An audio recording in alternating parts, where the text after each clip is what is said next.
Lift up your hands like this.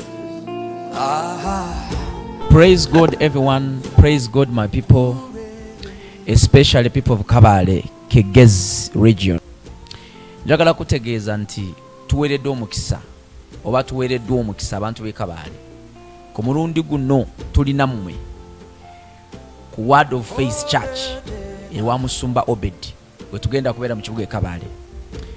2026 tugitandikidde mu maanyi nga bwe tubadde mu bifo eby'enjawulo Katonda ng'akola ebyekisa era nzikiriza Katonda era agenda akola ebyekisa mu nnaku z'omwezi 6, 7 n'omunaana ku church wenyini.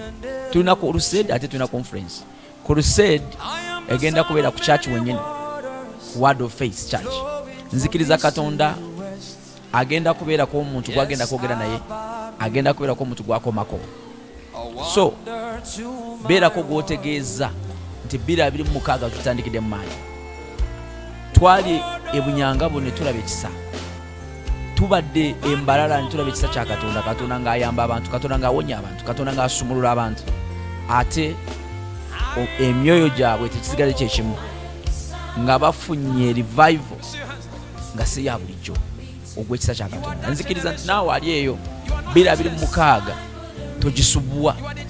Leka 2026 gubeera omwaka gw'onaatandika nagwo ng'oli mu kisa ekirala Katonda kyasobodde kubanga atugabira mu mulembe nga guno.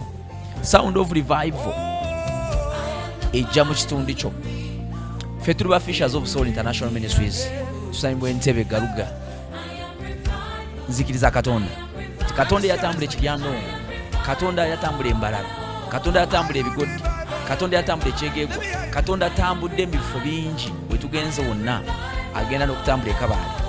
Era ekisa kya Katonda kigenda kulabika mu linnya lya Mukama waffe Yesu. Muleete abalwadde, muleete abalina emitawaana, muleete abakomerwa emizimu, muleete bonna abalina ebibatawaanya n'abo abaagala kuwulira Katonda, abaagala kutegeera Katonda. Okuyigirizibwa kugenda kubaawo, tugenda kuyiga bingi ate tugenda kumanya bingi mu linnya lya Mukama waffe Yesu.